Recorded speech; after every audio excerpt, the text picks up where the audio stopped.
for them. So being able to test from our perspective is about a gap analysis, so that you can, from a business perspective and a risk perspective, figure out where your problems are and then address them. If you're talking about testing from a hey, everybody's getting 99% and isn't this wonderful, or this is the 77th straight VB100 I got, who cares? It's not really relevant. I mean, and people really know that that's BS anyway. So I think where people should care is because it helps put pressure on the vendors to make the products work. B is that gap analysis from our perspective. Mario, Peter, you want to jump in? Why do we care? I mean, I think what everybody has mentioned so far is that people are dissatisfied with how products work because the landscape has definitely changed. The industry has changed. There's just so many different competing visions, features that all at some level purport to do the same thing, to do the basic protection. Where we all know that the reality is that there is some kind of matrix in terms of what some products do well and what they do not do well.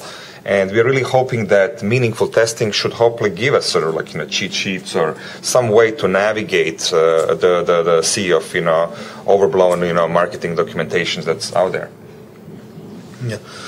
For us, is the testing very important because we want to present as a source for the consumer that they can have a look at independent test results, because in the marketing material everybody is the best one. Mm-hmm. And in our test, we not only now in all tests we have a very detailed look at the products, so the consumer can get an orientation which product is the best for him. It's not every time it's the product with the best detection result, the best product for the consumer. It depends on what wants it to protect. If you have a look at some products, they have a detection rate of nearly 100%, but they have also much false positives. So the consumer can use our reports to take their best choice. And the thing is, the on-demand detection test with the percentages is not so much important nowadays. It's much more important to have a look at the whole product, so that you're protecting against every threat.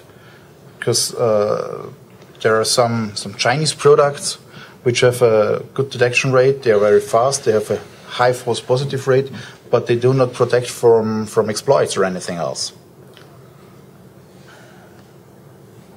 I'd like you to elaborate a little bit on the question, it doesn't work. The last two Verizon reports have suggested that upwards of 80% of compromises required for their definitions, which we could argue about, anywhere from 0 to moderate skill. Only about 17% were categorized as, quote, high skill. If you look at the indictment of Albert Gonzalez, at least what the DOJ alleged to be his techniques in the exploits of TJX and Heartland and other places, you see that it was the same old stuff we've been talking about for years. So, question, are antivirus products effective against some of these kinds of attacks? And when we say it doesn't work, it's almost like maybe what Andy Purdy said yesterday. We're doomed, because there are guys out there who can overcome any defense we might put on. So the question really is, isn't that a little bit of an overbroad generalization to say that antivirus, quote, doesn't work? I mean, what do we really mean when we say that?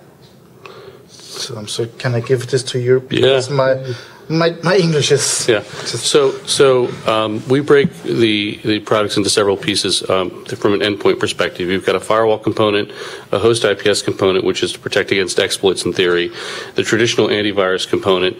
Then you have decoders and evasion. Okay, so the idea is that anti-evasion. From our perspective, aside from the basic focus that's been detecting malware, the AV products are pretty good at detecting malware, okay? The problem is that that's not what's being delivered most of the time. Okay, the things you're talking about, TJX and so on, they're exploits. And, in our tests, and again, they're going to be coming out, but most products from a simple evasion perspective, which is Metasploit, everybody knows what it is, it's free, it's available.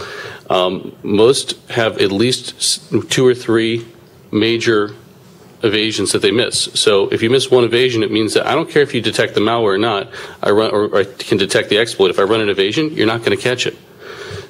So all of a sudden your detection rate of 80% or 90% became 0.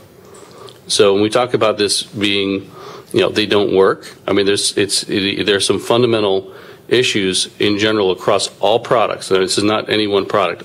Some are worse than others, but all products have issues in one way or another. And, you can evade every single product with not rocket science. This is, some very basic stuff you can do. Go download Metasploit and you can do it tomorrow, kind of a thing. And so, from our perspective, and especially from talking to a number of AV vendors, during our testing and post-tests from prior tests, they don't seem to get exploits. It's a different mindset. It's just like access control people, firewall people don't necessarily get intrusion detection. There's a bit of a mindset gap. People are still talking about, send me the sample. And it's like, well, there is no sample. It's an exploit. It's a flaw in IE or in Firefox or in Acrobat, and you run this code at this offset, and boom, I've got a reverse shell and I own your box. I can do whatever I want. There's no sample per se. It's all memory resident.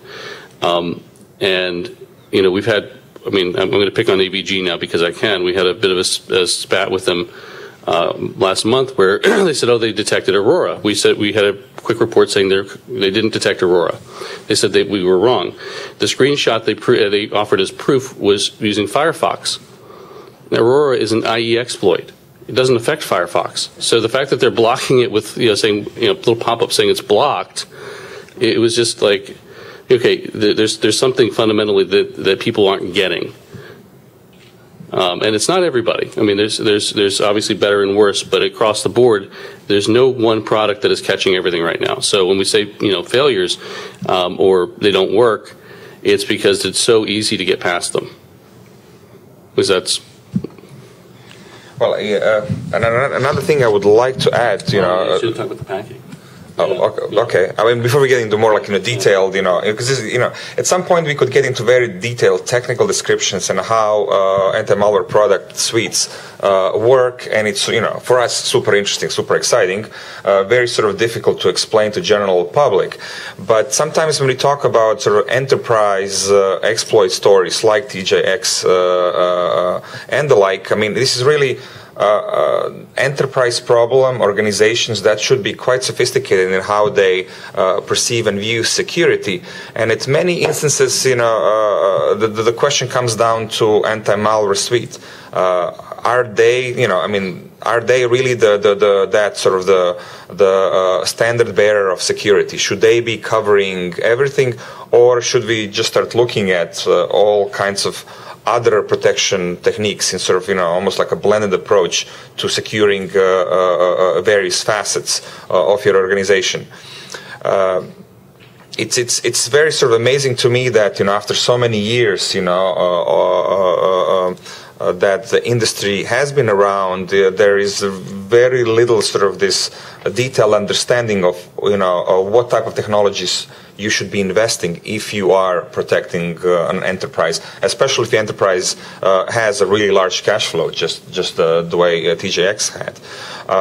We are extremely competent, well, maybe we are not, but we have like 2,000 years of experience of dealing with physical security. Meaning, we know that some locks are better than others. We know it's still breakable. All sorts of miscreants could get around. We have hinges. If you're on the ground floor, we can put the bars on the windows. We could use flak jackets if it's a really crazy third world country, etc., etc. I mean, we definitely, as people, understand that security is not sort of the one tool meets every need, and that for different kinds of situations, you should be looking for other ways of protecting yourself. You're not going to say to the guy who,